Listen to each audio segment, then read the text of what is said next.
let's testify tonight. Oh God, you've done so much for me. I'm grateful and overwhelmed here at your feet. And I could stay here forever, Lord, but you call me to something more. And I hear you say that you have a plan to use every broken woman and man to display just how good you are. We are your living pieces of art. What good does it do to hide away when all of my scars are a picture of grace? All right. So I will testify of the power of God. I will tell the word of the hope I have found. You know, for my body was broken, my heart was made whole, and that's too good to keep to myself. So I will testify of the power of God. Oh, do you believe it? Has he done it for anyone else? I said, has he done it for anyone else? Because the God that I serve, he's always at work. Has he done it for anyone else? So come on and testify of the power of God. Come on and tell the world of the hope we have found. For our body was broken, our hearts were made whole, and that's too good to keep to yourself. Come on and testify of the power of God.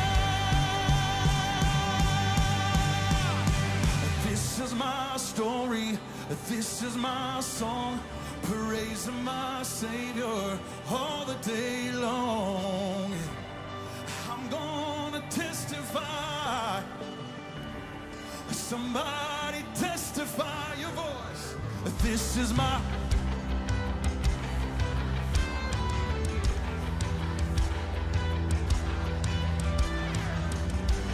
So I'm gonna testify. Somebody testify. Come on, take it up. Jesus, my champion, the victor of grace, the only one worthy of all of my praise. Yeah. So come on and testify. Oh, somebody lift him high. Come on, testify of the power of God. I will tell the world of the hope I have found. Oh, for my body was broken, my heart was made whole, and that's too good to keep to myself. So I will testify of the power of God. Sing it. Oh, my body was broken, my heart was made whole, and that's too good to keep to myself. So I will testify of the power of God. Oh, let's do that right now, Murfreesboro.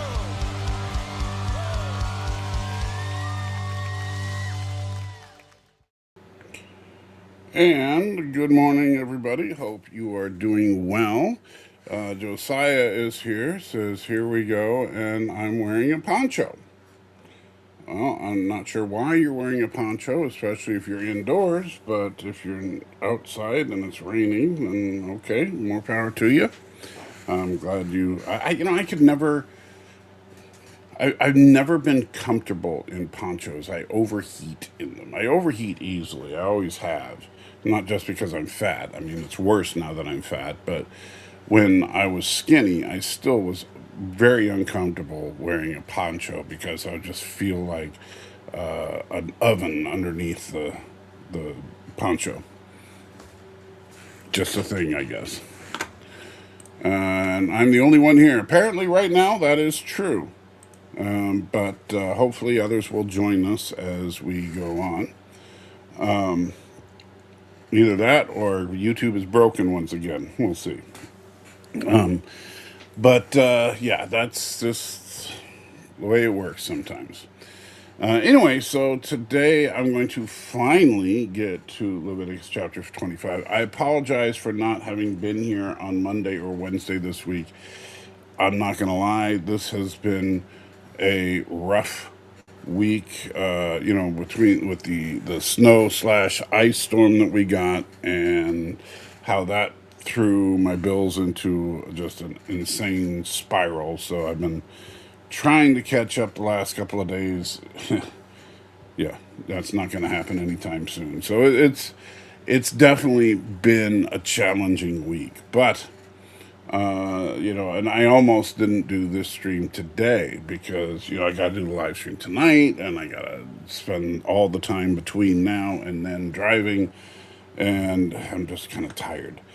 But that's the way it goes. And Josiah, you keep telling me to speak with funny voices.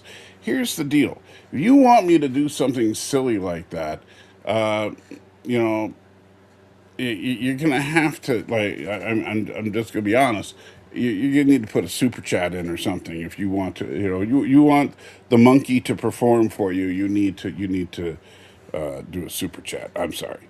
I got to draw the line somewhere. I mean, I love you, man, but come on, don't be asking me to speak with funny voices all the time. Street preacher in the house. Good to see you, Stan. Hope you are well. And I already have a funny voice, Stan says. Jerk. Asked if I got a haircut. No, hair's not quite, a little disheveled today. I, just haven't had time to do my proper regiment, I guess. TikTok is broken. I wouldn't know anything about TikTok. I almost never go to TikTok. People keep telling me I should post stuff on TikTok, and I just I don't like TikTok, even though it's funny because like TikTok to me is symptomatic of it's like the problems of YouTube without the good parts of YouTube. That's what TikTok is. And in fact, I think what's destroyed YouTube as a social media site is YouTube Shorts. I mean, it's bad enough that when Google took over, they decided that they were going to prioritize large corporate channels. And I'm not saying that as some kind of conspiracy theory. They flat out said it when they were taking over, that that's why if you're talking about news topics, for example, you can get in trouble if you're not what they consider an authoritative source, which basically means you got to have a corporation behind you, and it doesn't necessarily have to be ABC, CBS, those guys, although that helps. But even a small corporation that just produces fake news, like the Young Turks or Tim Pool, can count. So whatever.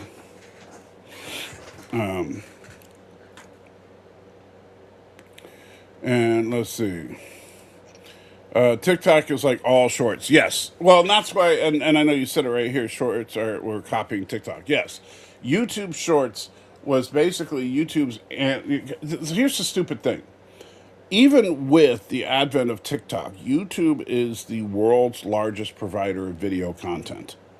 It's bigger than any, people talk about Netflix and and stuff, but YouTube is far bigger as far as the sheer amount of content being taken in by people. And so, and Google has the audacity to try to pretend that they don't make any money at it. But whatever. So then TikTok comes along and they start putting out these short format videos, and they're doing well. YouTube is still by far the largest content provider, but TikTok is doing well, and so Google's like, we want some of that short form money, and so they started YouTube Shorts. and now YouTube Shorts are all the rage. And the thing is that and you get more promotion out of YouTube Shorts, and you get less ad revenue, which Google likes both of those. You know, the fact that they can get a lot of quick, easy views, and they can pay their content creators less money. Because, like, if you make 10 cents for, 1,000 views on a regular YouTube video, well, 1,000 views on a short won't even get you a penny, right? It's like, it's just a ridiculous difference as far as ad revenue compared to the number of views. In order to make any money on a short, your short has to make millions of views as opposed to thousands of views on a regular long form video. So it's yeah, it's a scam. Yeah, but yeah, it's easier to get views on shorts because YouTube, and that's the funny thing. See, YouTube will more broadly promote your videos on shorts than they will on regular YouTube because they're too busy sucking up to the corporate videos on regular YouTube, so they won't promote your video. They won't put your video in people's feeds. You know, it used to be back before Google bought out YouTube that the stuff that came up on your feed was based on the channels you were subscribed to. Now it's just based on whatever Google wants to promote. And the algorithm will kind of look at your behavior and throw things out there that they want to promote that also fall in line with your behavior.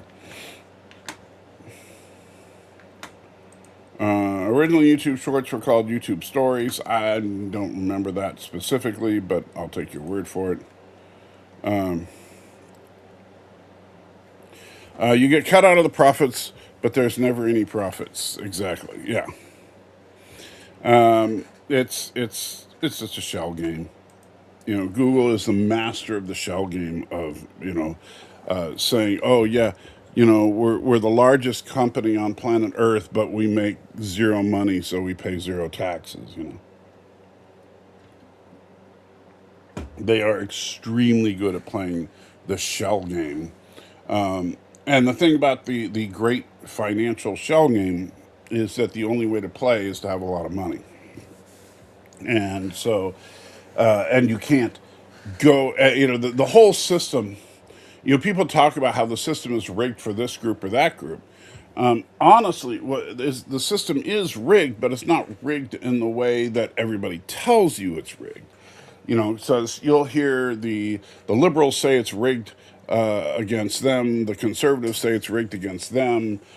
People of various racial groups say it's rigged against them. People of various religions will say it's rigged against them.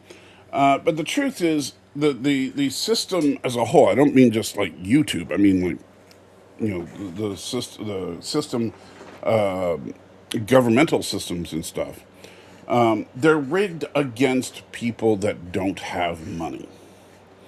The system is designed to keep you basically wherever you are in the socioeconomic spectrum. Because the only way to make ridiculous amounts of money is to have ridiculous amounts of money.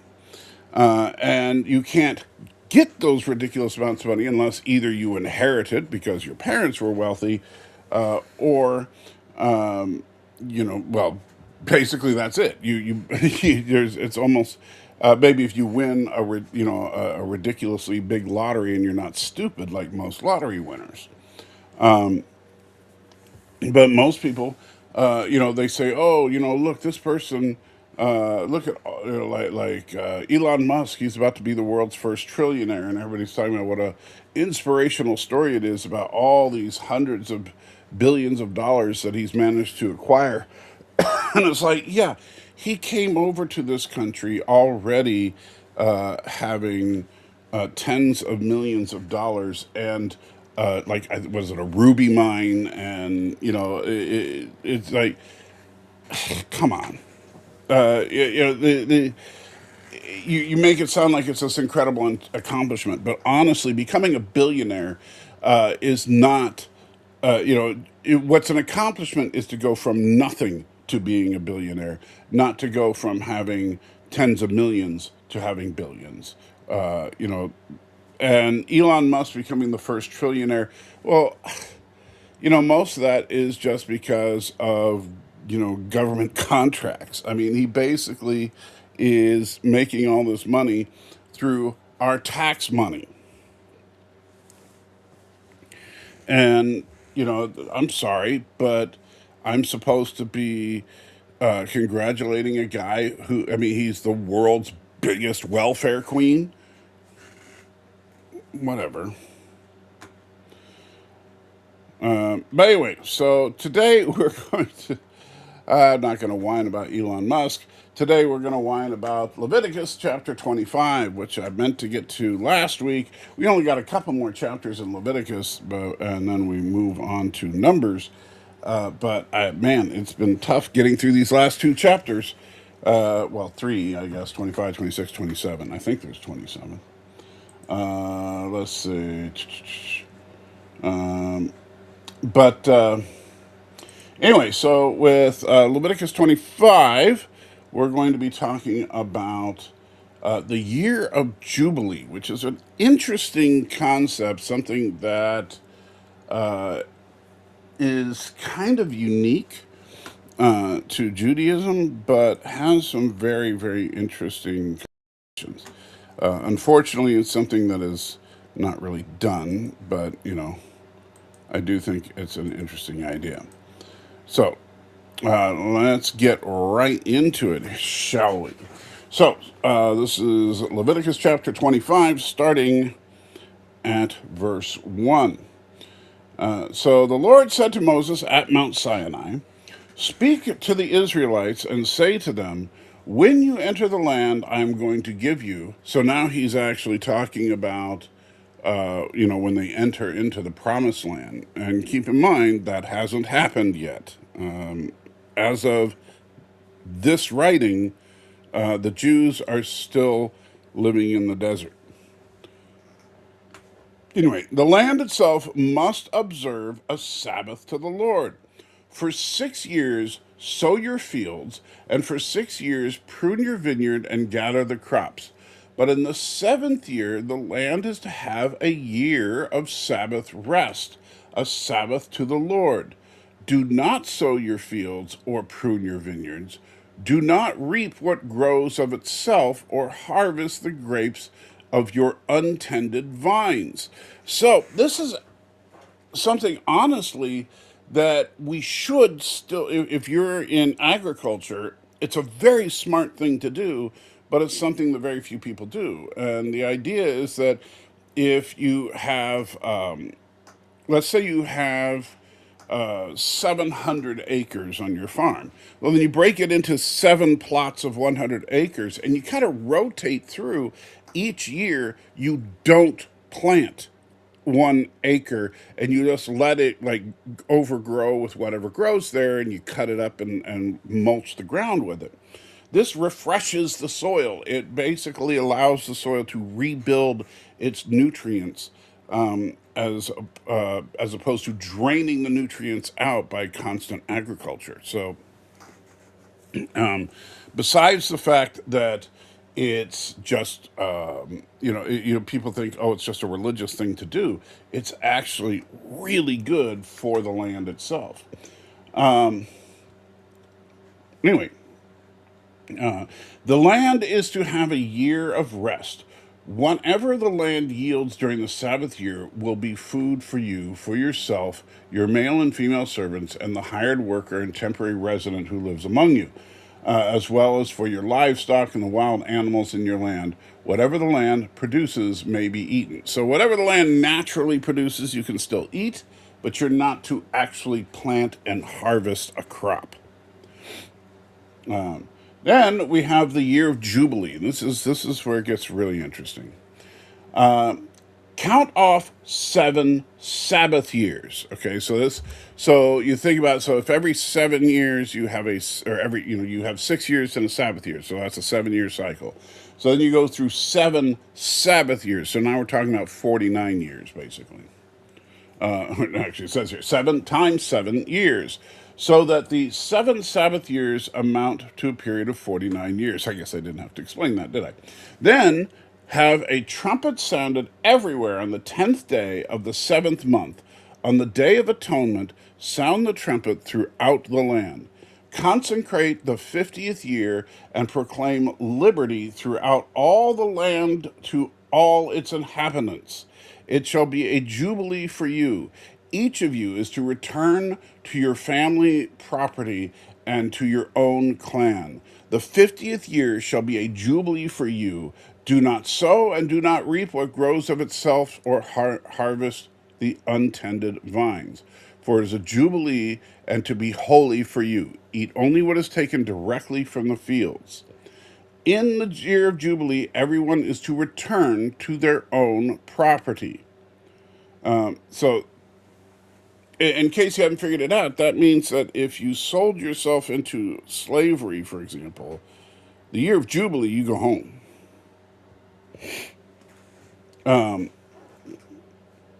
If you sell land to any of your own people or buy land from them, do not take advantage of each other.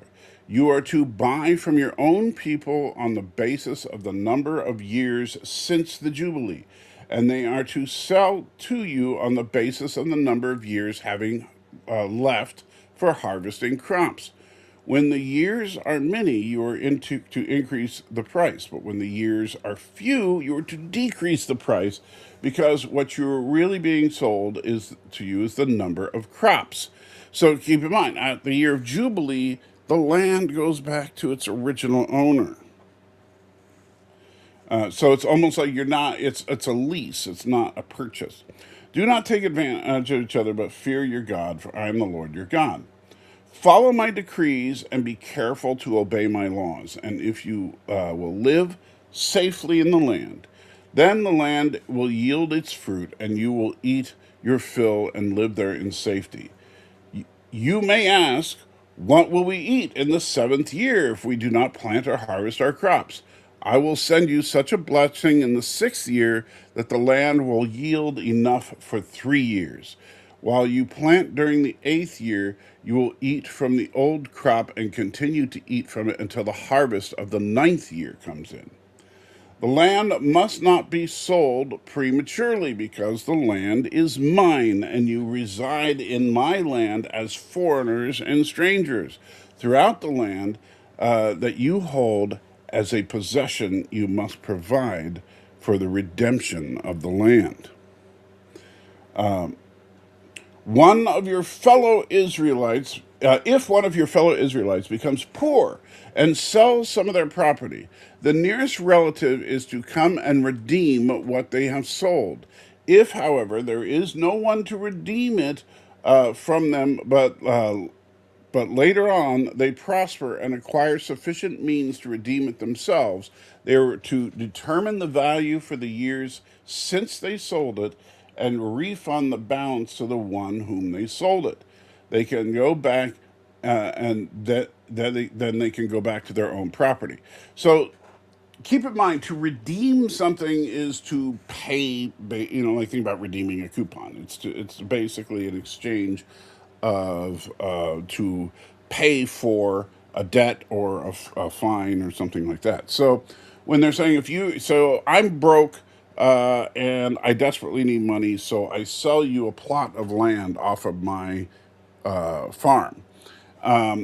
So it's up to, if I have family members around, to in turn pay you to bring that land back, or if I then later on make my financial situation better, to pay you and get my land back. And that is an actual responsibility of the Jews as far as land management. Which I do think is kind of interesting. Now, the land must not be sold permanently, because land is mine. And I already read that. Let's see. Anyone who sells a house in a walled city retains the right of redemption for a full year after its sale. During that time, the seller may redeem it. If it is not redeemed before a full year has passed, the house will be in the walled city shall belong permanently to the buyer and the buyer's descendants. It is not to be returned in the Jubilee. But the houses in villages without walls around them are to be considered as belonging to the open country. They can be redeemed, and they are to be returned in the Jubilee. So, if you live in the city and you sell your house, it's gone after a year. You have a year to redeem it, and if you don't redeem it, it's gone forever. But if you don't live within the walls of the city, so in the modern day terms, it would be if you don't live within the city limits, then the uh, the property still goes back to the original owner in the year of jubilee, and the person can redeem it at any time. The Levites always have the right to redeem their houses in the Levitical towns in which they possess. So the property of the Levites is redeemable. That is, a house sold in any town they hold, and is to be returned in the Jubilee because the houses in the towns of the Levites are the property among the Israelites. But the pasture land belonging to the towns must not be sold. It is their permanent possession. The Levites kind of get special treatment because they are the priests. If any of your fellow Israelites become poor and are unable to support themselves among you, help them as you would a foreigner and a stranger. It's funny, all this talk about immigration lately. The Bible is pretty clear on how we're supposed to treat immigrants, and it's not like we are currently, but that's another discussion. So they can continue to live among you. Do not take interest or any profit from them, but fear your God, so that they may continue to live among you. Uh, you know, and again, going back to some of the discussions that we have about immigration today, one of the things that people commonly argue about is whether or not the immigrant coming into this country is producing for society or draining our systems. And based on biblical principles, that should not even be the discussion. Because if somebody comes to your land because they are poor and they are struggling, then we are to help them. That is the biblical principle. Rather than to say, well, you know what? Hey, they're not supporting themselves, so they need to get out. Let's see. And notice, do not take any interest or profit from them. Yeah, that's never going to happen. You must not lend them money at interest or sell them food at a profit. I am the Lord your God who brought you out of Egypt to give you the land of Canaan and to be your God. Man, could you imagine? I mean, I know people say, oh, it's socialism. Yeah, it is. But the thing is, and don't get me wrong, I'm not saying that in all that in all things we should be socialist or something. But you can label it whatever you want. This is the biblical way to live. Anyway, I find it interesting because it's been such a discussion lately. If any of your fellow Israelites become poor and sell themselves to you, slaves, do not make them work as slaves. They are to be treated as hired workers or temporary residents among you. They are to work to you with you until the end, until the year of Jubilee, and then they and their children are to be released, and you will go back. They will go back to their own clans and to the property of their ancestors, because the Israelites are my servants, whom I brought out of Egypt. They must not be sold as slaves. Do not rule over them ruthlessly, but fear your God.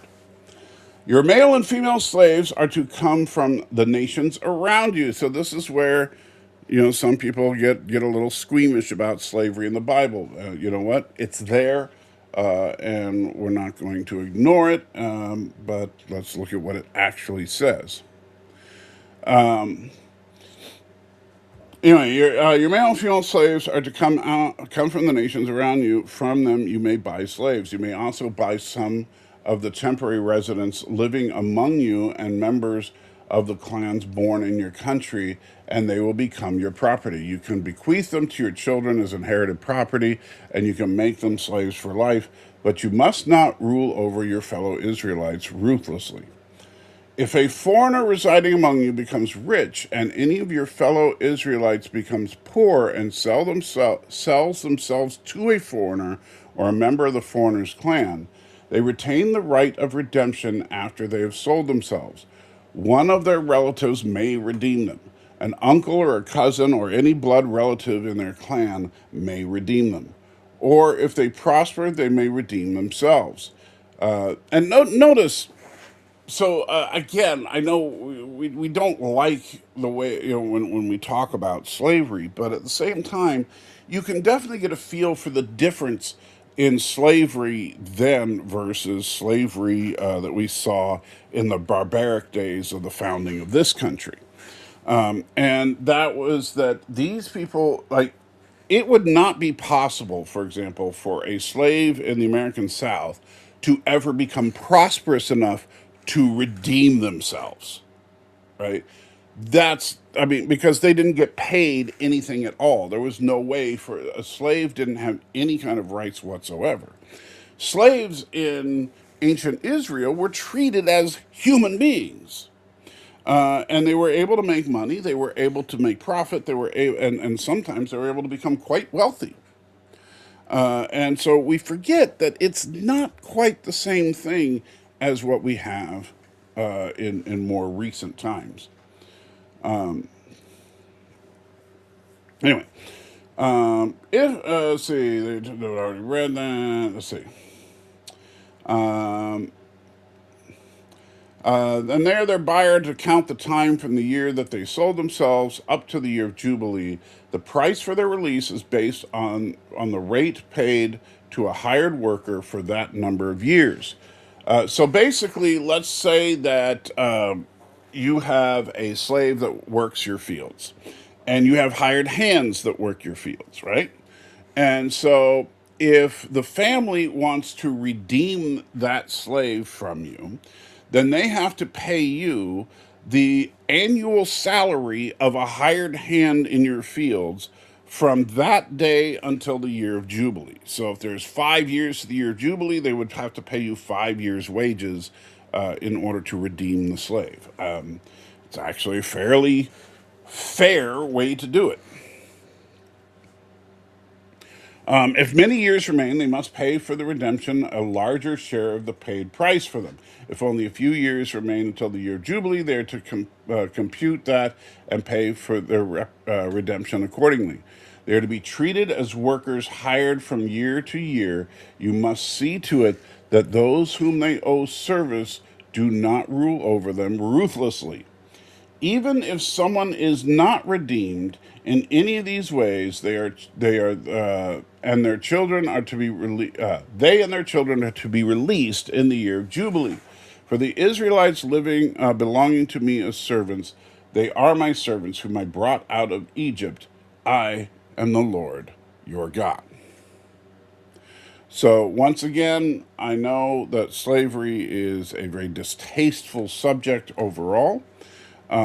But we forget that it is not the same 5,000 years ago that it is today, not even remotely close.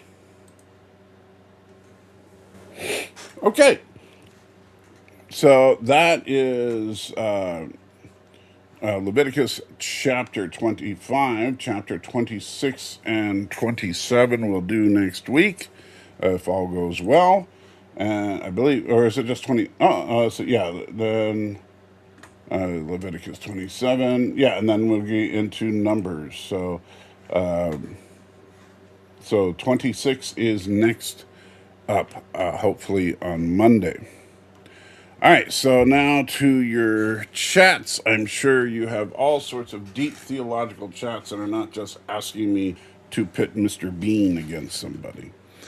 Let's see. was I? Um, all right, so Josiah says Fleagle versus Bingo versus Duper versus Snorky. I don't know who any of those characters are. Tractor Viewer in the house says hi. How you doing?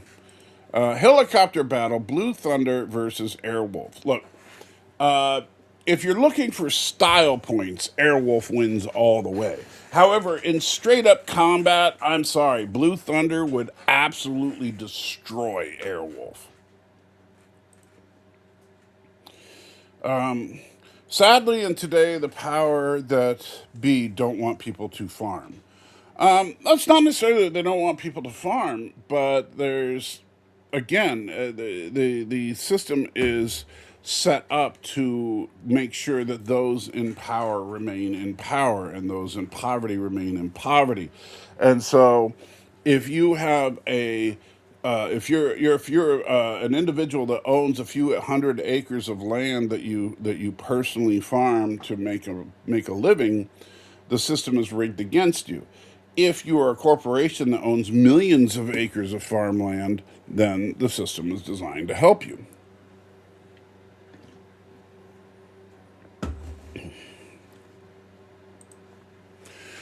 Cookie Monster versus Elmo. Well, Cookie Monster is clearly the larger of the two monsters.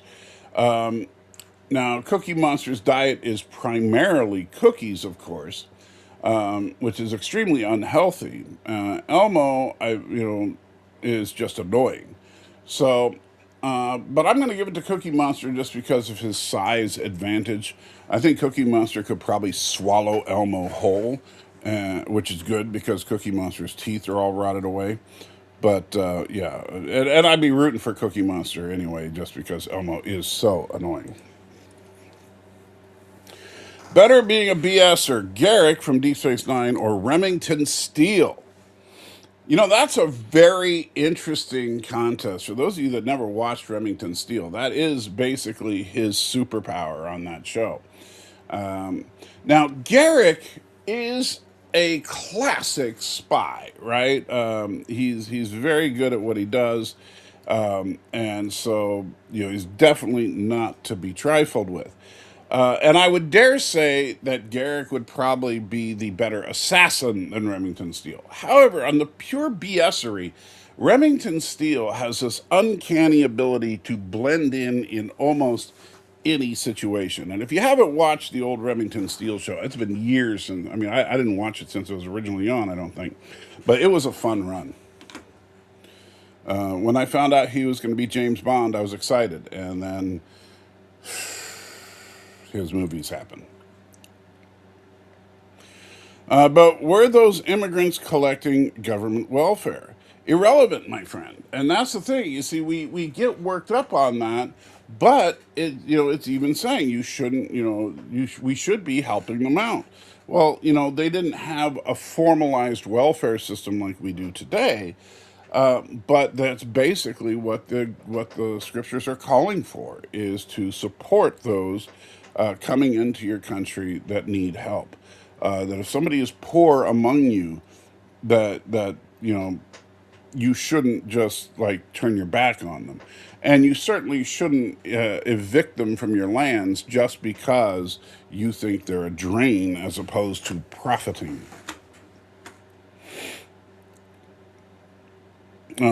Trouble is that nearly everyone is struggling compared to the majority of America. Well, that is, obviously and this is another thing that we don't talk about, but it's basically like, for example, we talk about how exciting it is that Elon Musk is about to become the world's first trillionaire.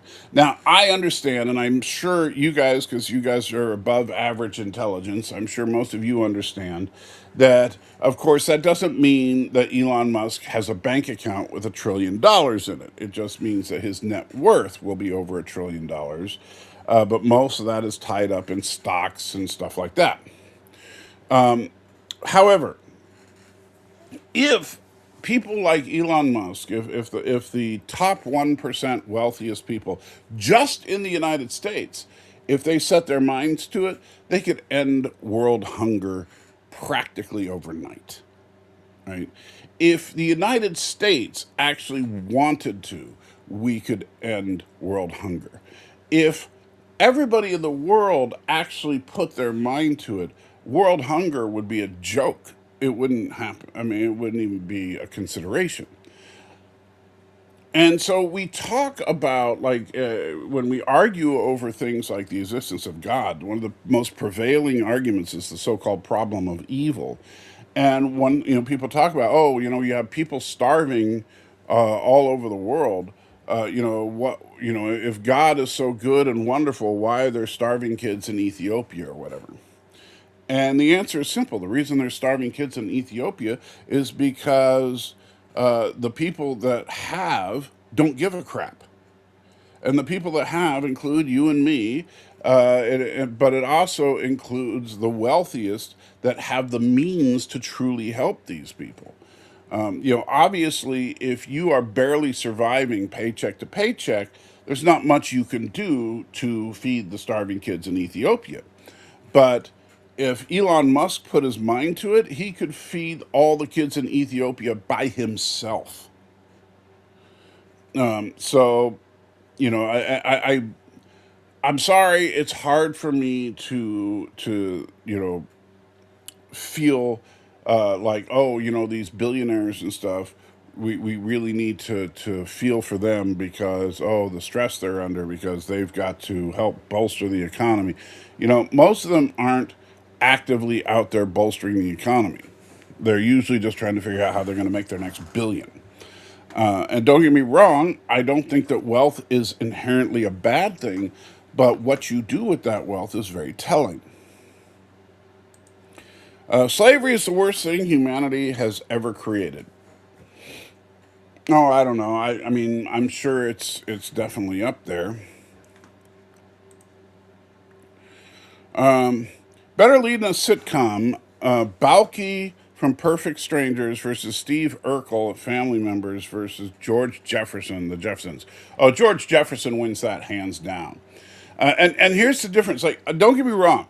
Was Balky entertaining on Perfect Strangers? Yes. Was Urkel entertaining on Matters? Yes. But Balky and Urkel are just caricatures, right? Balky is just making fun of immigrants in general. Steve Urkel is just making fun of nerds, right? But George Jefferson is a real character. George Jefferson, you can feel has beliefs and wants and desires and needs and all this stuff. He's a funny guy, but he feels like a real guy. And so George Jefferson is way better as the lead of a sitcom to me than Balky or Urkel. You know what can keep you warm outside in the cold? Thermals. Okay, but you're wearing a poncho. Miss Moneypenny is in the house. Good to see you. Ever watched the Banana Split show? I've seen it. I was never like in one of my favorite shows or anything. That stupid theme song gets stuck in my head to this day. La la la la la la la. Yeah. George of the Jungle versus Randy Savage. Well, George of the Jungle, you would think Randy Savage has the obvious advantage here, being, probably in better physical shape than George, and having more practice and training than George for sure. But George has the advantage of being a cartoon character and therefore unkillable. So we're going to have to give that one to George.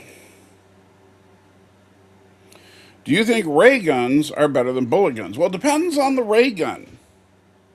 If you're talking about like lasers from like 1950s sci-fi and stuff, or even in modern day movies, whatever you talking about lasers, I would say that depending on the circumstance, I would say bullets were probably more effective. However, you also have the biggest drawback to bullets is usually ammunition, right? Typically in sci-fi, ray guns are depicted as having unlimited or virtually unlimited ammunition, whereas bullets, typically, in a typical handgun, you might have 6 to 10 rounds, and even on an assault type rifle, usually only have 20 to 40. So and it's like you see these movies where people are just spraying rooms with bullets with these assault rifles, totally unrealistic. If you have something like an AR-15, the civilian equivalent of an M16, and you have it on full automatic, and you have a banana clip, which is the larger clip that goes in it, so you got basically double the rounds of a regular clip, and you start spraying full automatic, you're going to spray for maybe what, 1 or 2 seconds before you're out of ammo. And so it's generally a really dumb thing to spray and pray when it comes to ammunition. The only time that you see, like what you see in movies, is halfway accurate is if you're looking at like the old style machine guns from like the 20s and 30s. I can't remember what they're called now, but the ones with the drum, the circular drum that's full of the Tommy gun. That's one thing. It's got a drum full of hundreds of rounds, so it will actually go for a lot longer. Plus, they didn't fire as fast as modern day machine guns, and so those rounds would last longer. Plus, there were more of them. Bull from Night Court versus Worf in a wrestling match. Ooh, well, here's the thing. People don't realize it, but Bull is really superhuman. I mean, you notice Bull, on multiple occasions, has walked through walls. And when I say that, I don't mean like phasing through solid objects like you see superheroes do. I mean like he's just so tough that he literally, like, usually it's because he's so tall that the top of his head is above a door frame, and he'll just, when he's in a bad mood, he doesn't stop to think about it, and he just plows right through it and knocks a hole in the wall where his head was. And so I would say Bull has a definite advantage. Worf, don't get me wrong, is a trained warrior and everything, but Worf doesn't appear to be stronger than a human of the same approximate size and everything. And at least, I mean, because especially like Deep Space Nine, we see a lot of Klingon hand to hand combat, and it doesn't seem like Klingons are really any stronger than humans, even though they supposedly are.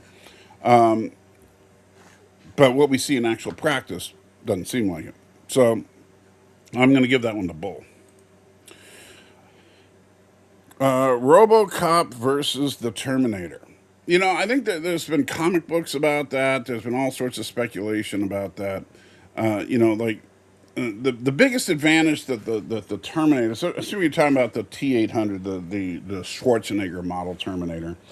But the biggest advantage the Terminator has is, of course, being, even though they call it a cybernetic organism, it's not. It's a robot with a meat shell.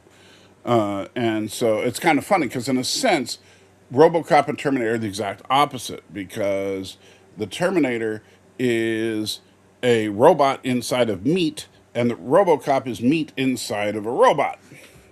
So kind of ironic if you think about that.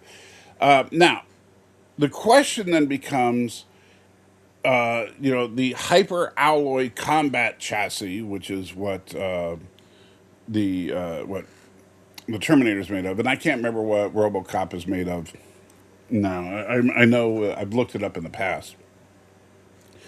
And then you have the other bit. So is, which of those is tougher? You also have, here's the interesting thing. Both of them would be extreme. They're both extremely accurate with their weapons, right? They have advanced computerized targeting systems that can lock on and hit extremely precisely. But what RoboCop has that Terminator doesn't is a built-in gun. right? He's got the gun that literally is stored inside of his leg. The Terminator does not have any built-in weaponry.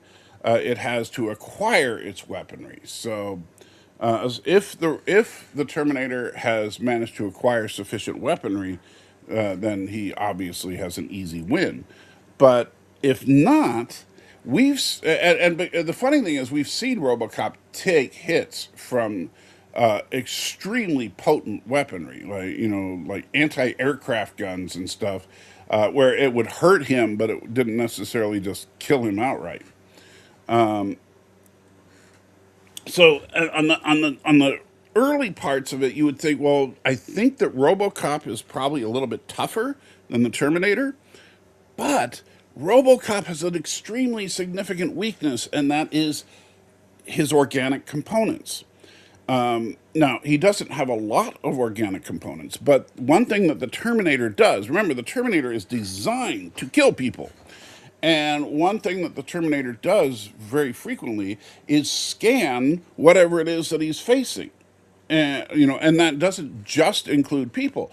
You remember in the first Terminator, one of the first things the Terminator does is scan a vehicle, and he can see how the transmission works and all that, and then he just immediately is able to, figure out how the vehicle works and get it and hotwire it. Where RoboCop doesn't have that level of technology. And Terminator could very easily scan RoboCop and see, aha, he's a robot that's tougher than me, but if I shoot him in the face, he's gonna die. And even if if he doesn't have a gun, all he has to do is get close enough to punch him in the face, and so I'm gonna give that to Terminator. Let's see. Let's see. Better BS. Londo from Babylon 5 or Remington Steele? Oh, definitely Remington Steele there. Londo is good, but but only in what, and this is the thing you got to be careful of. Londo, it's the same problem that Garrick has going up against Remington Steele. Remington Steele can BS almost any situation on the fly. And that's what was fun about the Remington Steele show. Like he would just, yeah, I'm an art collector, and he'd just blend right in. Oh yeah, I'm a financier, and he'd start to, he's just really good at BSing his way into almost anything. Londo was a diplomat, and he was very good at BSing political things. When you talk about Garrick, Garrick was a spy, and he was very good at, spinning political intrigue and stuff within the confines of that universe. But if you took Londo and he had to BS his way into an art gallery, you know, I don't think he'd be able to do it. So again, I think it goes to Remington Steele. Ever watched the movie Bulletproof Monk? I have not. Bull also lived through lightning strikes. That's true. Yeah, Bull is an incredibly tough guy.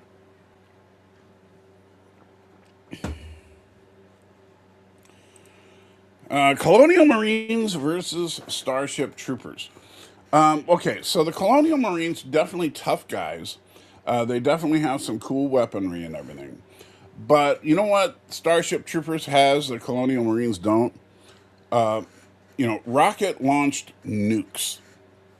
I mean, I think that Starship Troopers' weapons are kind of next level compared to the Colonial Marines. So that one I think would have to go to Starship Troopers.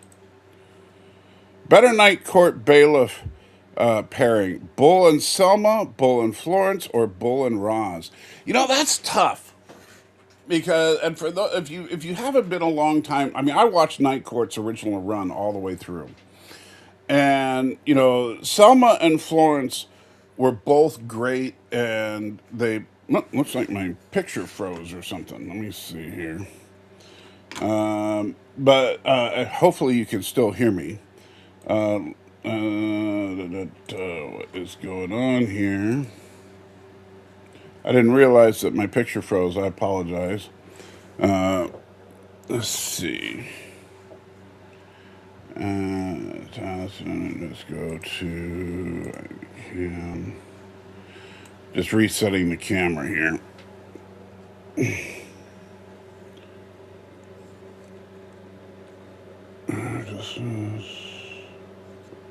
There we go. Sorry about that. Not sure exactly what caused that.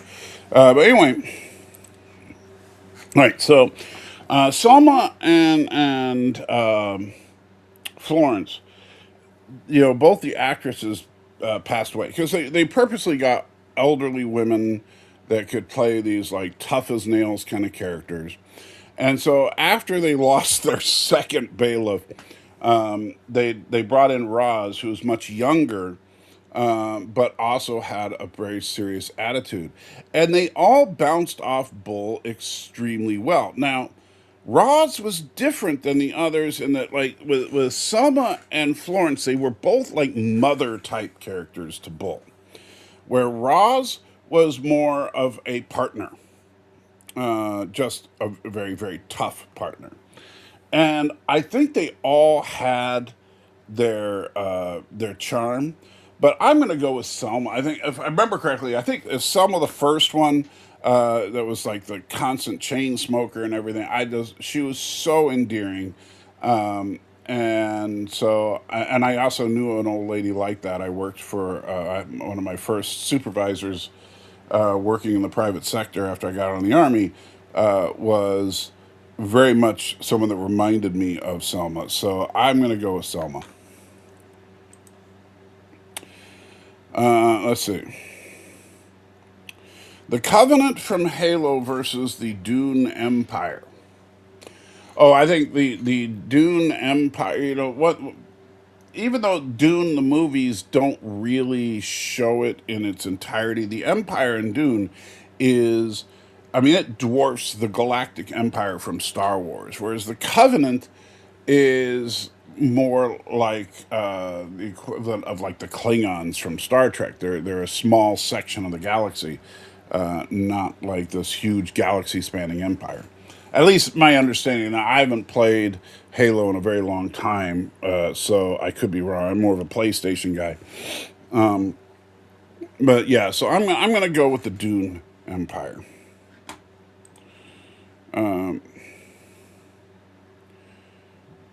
And then there was the sixth Night Court bailiff, which was a character named Dirk. I don't remember Dirk. And yes, you could hear me when I was frozen. Polar bear versus Kodiak bear. That's interesting. And thank you, babe. Yeah, I know it's time to go. So I'm gonna figure this out here. So a polar bear. Let's see. The larger is a female, and they are typically five 5.9 to 8 feet on their hind legs. That's pretty big. Now let's see if we can find a comparable chart on the Kodiak bear. Let's see. Well, this one says the weight. Trying to see how tall they are. But a Kodiak bear, let's see. Oh, wow. Kodiak bears are bigger than grizzlies. I did not know that. They're the same species, but Kodiaks live. Oh, okay, they're technically the same species, but Kodiaks live in a different region. Let's see. They can exceed 1,500 pounds. Wow. Um, let's see. Polar bears. See, they can get big too. Uh, 660 to 1,800 pounds. Large medium. Let's see. Yeah, it's funny because polar bears aren't actually white, which is one of those weird things about them. I knew that, but it's kind of a weird thing. All right, so my goodness, this is a tough one actually. Much closer than I thought it would be. So actually, okay, so looking at the average, okay, here we go. So the average for polar bears, an adult can range from 660 to 1,800 pounds. Where that's for the polar bear. For the Kodiak bear, it's 600 to 1,400 pounds. So it does look like the Kodiak bear has a significant weight advantage uh, over the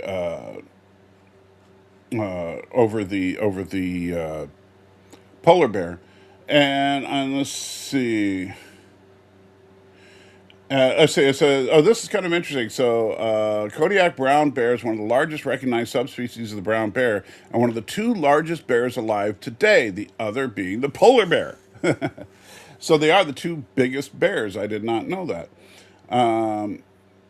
And so, yeah. So, but the Kodiak bear does look like overall it is a larger creature, and when it comes to bears, large tends to win the day.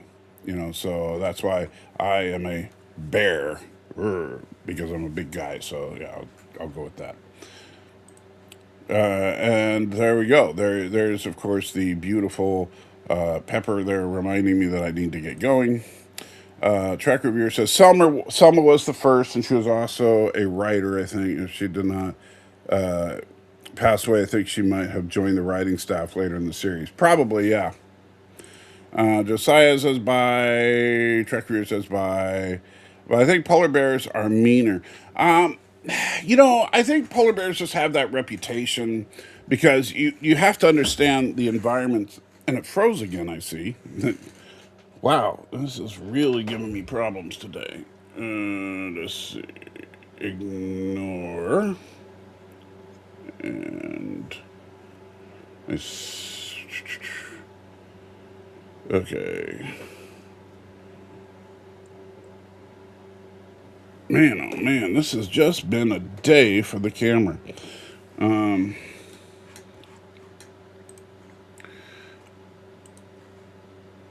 Let's see if we can get it to work again.